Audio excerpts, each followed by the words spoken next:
Welcome back to Phantoms and Psychos. Enjoy this episode.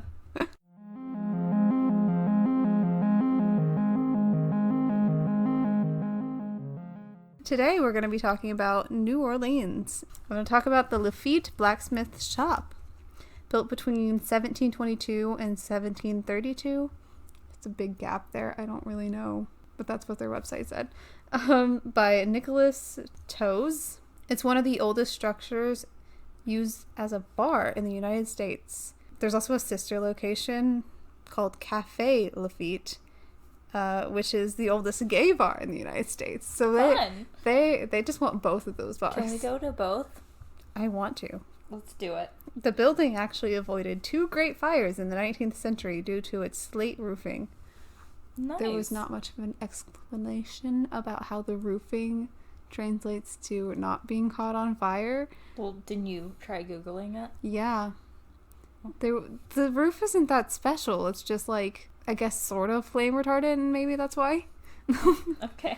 Between 1772 and 1791, the property was believed to be used by the Lafitte brothers, Jean and Pierre, as New Orleans base for their smuggling operation.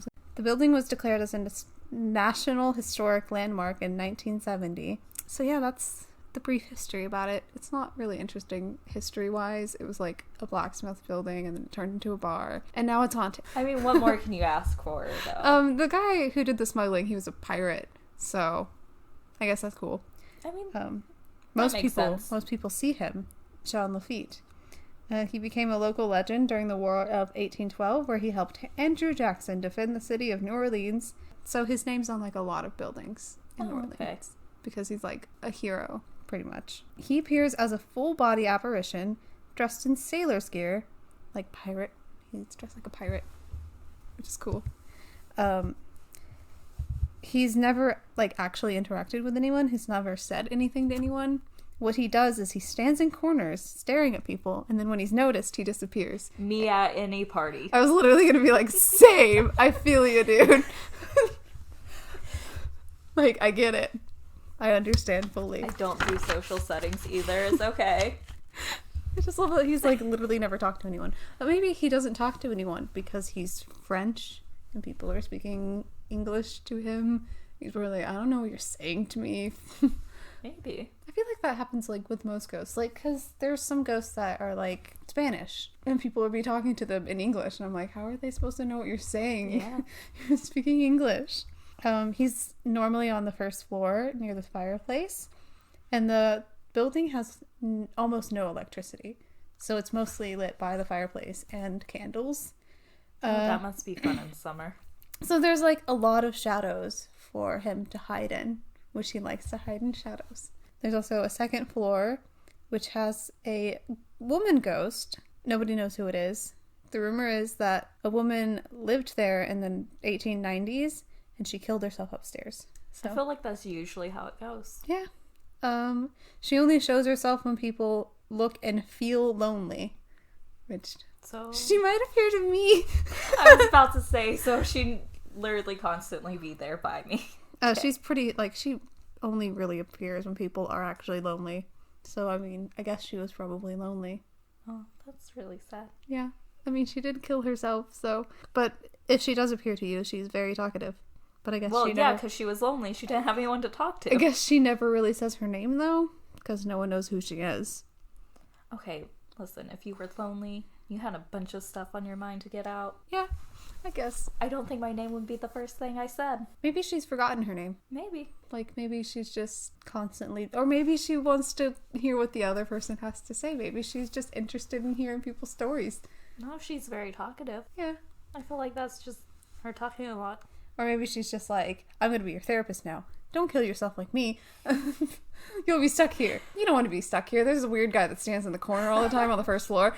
And he never talks. How am I both of these ghosts?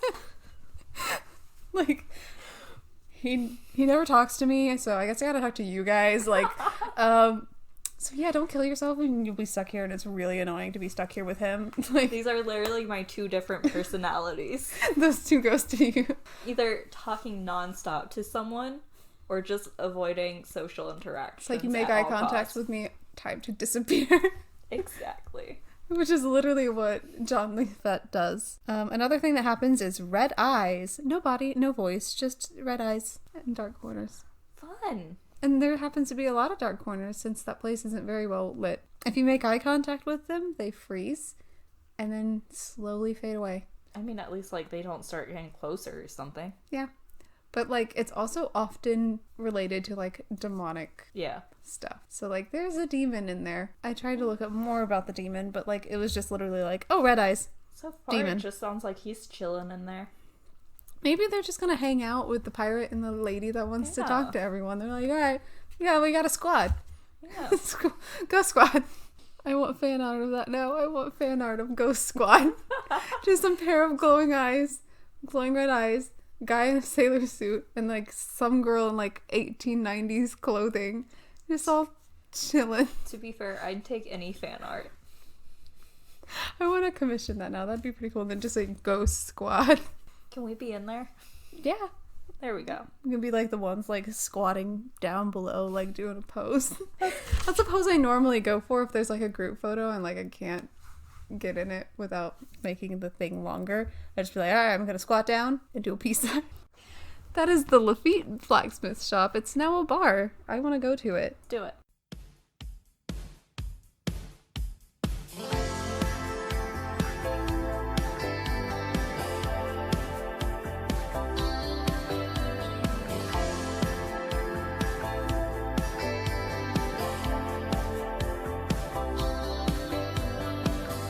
Tell me once, tell me twice. Yeah, it's all the same. You won't ever change. Say you will, but you lie. Yeah, it's all a game. Now don't got the time. 'Cause I've heard it all before. Not gonna play the fool for you no more. And I'm halfway out the door. Yeah, it's too late to ask me why.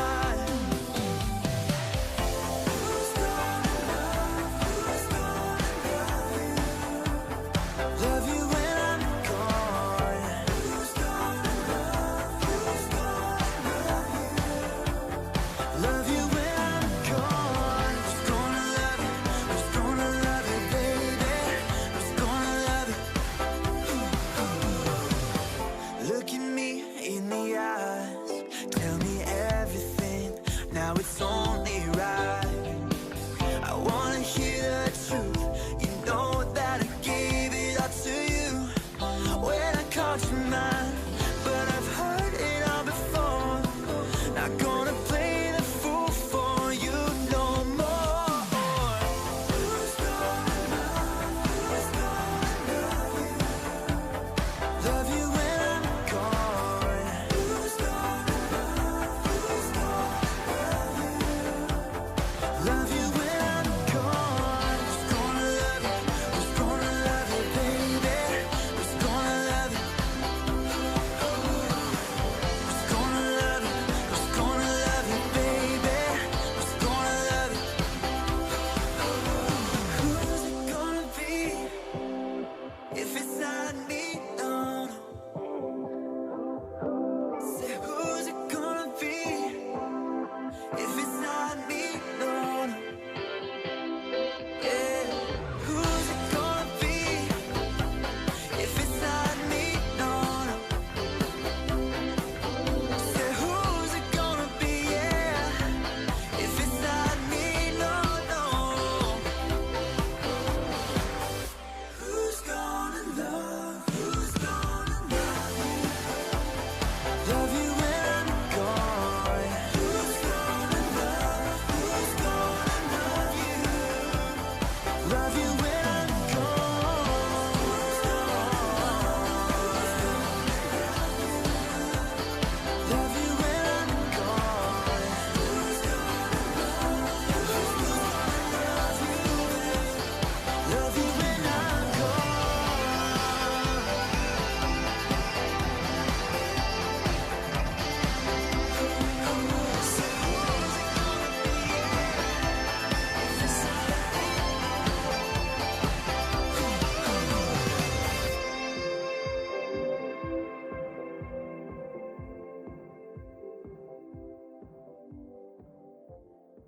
You just listened to Wanderer, Who's Gonna Love You. You can find him on Twitter at Wanderer Band, or you can listen to him on Apple Music or Spotify. Now back to the episode. So I am talking about the Axeman of New Orleans. Jazzman. It's the Axeman. I've literally never heard him called the Jazzman, though. Okay, there was a BuzzFeed Unsolved episode. Yeah, take a shot every time I mention BuzzFeed Unsolved on this podcast. But there's a BuzzFeed Unsolved episode about it. And they were talking about jazz, like he made people play jazz. And Shane just started calling him Jazzman. Okay, that explains it. And I was like, all right, perfect. He's Jazzman now. I'm like, I've listened to so much about him. He even appeared on what's that show? Ghost Adventures? No, American Horror Story. Oh, okay. He appeared on the Coven season. I mean, it was a very fictionalized version. Yeah, but it was the it was very based Hollywood off of him. one. So yeah, if you are not familiar with it, you're about to be. And now all of this is going to make sense. Okay. On May 22nd, 1918, an Italian grocer named Joseph Maggio and his wife, Catherine, were attacked in their sleep. That's the best way to be attacked, not knowing it's coming. The attacker broke into their home, slit their throats, and then bashed their heads in with an axe. Like the sharp end of the axe, or the... Yeah. Catherine's throat was cut so deep that her head was almost severed from her body. Oh, that's not a cut. That's like almost like a decapitation. Yeah, but mind you, this is with the razor that barbers use. Like the Sweeney Todd razor? Yeah. Oh. So it's not like a... Dude really went for it. It was not the axe he used to almost do this. Dude really went. Must have been really strong. And Joseph still alive for at least 2 hours after the attack, because he died shortly after his brothers Jake and Andrew found them. Wow. But before the ambulance arrived. I mean, back then, not very fast cars. Okay, but like, he was found 2 hours later, so I mean, it makes sense that he passed away. Yeah. The razor they found that their throats had been slit with belonged to none other than his brother Andrew. So he was the main suspect, but because of lack of evidence. And also, he's the one who found him, right? Him and Jake. Andrew owned a barbershop. He had taken one of his razors to get a nick honed out of it, and it went missing. And that was the one that was used to slit his brother and his sister-in-law's throat. I'm literally always so worried that someone's gonna frame me for murder. Like, is that like a worry in your mind? Like, someone's gonna frame you for murder? Also, because, like, I shed constantly, so it wouldn't be hard to get my hair. Literally, I was like, my hair would just go everywhere. I don't know. Like, of course. Yeah. Like, of course someone will frame me for murder. It's so easy. They also knew it wasn't a robbery, because none of the valuables that were just left out around the house were taken. Okay. So, his brother was eventually released due to lack of evidence against him. Okay. So I feel like it'd be kind of a ballsy move to, like, try and save the person that you were trying to kill. I mean, if you wait in 2 hours, you're like, he's gonna die. They can't save him at this point. Might as well call. Make it look like I tried. I also think he was home, because he lived there too. Oh, that's probably why the razor was there. His excuse was that he was blackout drunk and heard none of the commotion. But I mean, it is New Orleans. A lot of people get a little bit on that sauce. So, the next attack happened on June 27th, 1918. The victims were Louis Bessemer and his mistress, Harriet Lowe. Louis was also another Italian grocer, so someone has a vendetta against Italian grocers. Yeah, which not all of them were, but a majority were, so. Maybe, like, it was like a customer is always right situation. Or, like, they really got pissed off. Retail, man. Retail. Okay. Louis was struck with an axe above his right temple, causing a possible skull fracture. Harriet was hit over the left ear. The couple was found by a bakery delivery driver around 7 a.m. They had bakery deliveries? Well, giving bread to them? Like, delivering bread? Yeah. I want that. Why isn't that still a thing? It was to sell in the stores. Oh. I thought it was, like, personal bread delivery. Here's your bread. You mean like they used to do with milk? Yeah, but I want bread, because bread's better. Honestly, that would be great. Freshly baked bread just delivered. Oh, God. That's why I want to live in Paris. They bake bread like every single day. There's like a machine that you order the bread that you want, and it bakes it for you, and then it gives you it. It's like a vending machine for bread, but it bakes the bread. Oh my god. It's a dream. That is the best thing. It is a dream machine. Also, tangent, sorry. The axe that was used to kill them was found in the bathroom. Weird place. And I'm also pretty sure it was one that belonged to Lewis. And you'll find that's another common thread, is that he used their axes. Because again, it's 1918. People used axes on a regular basis. Is he just like going around and be like, you got an axe? Oh no, I don't own one. Alright, not gonna kill you. No, I don't. It's sort of like in the same vein as like killing someone with their own kitchen knives though, right? Because axes were pretty common because of like the whole had to chop wood for fire thing. Yeah. It's like using machete to kill Floridian. Every Floridian has a machete. You don't have a machete? No. Alright. Actually, we might. I take that back. See? I'm not 100% sure on that. Both survived the attack. Oh, so they didn't die. Yeah. That's why it was like also possible skull words you'll come also out of my mouth. see throughout this, he has a very hit or miss on if they actually get killed. It's not very ideal for so right now it's murderer. 50-50. All right.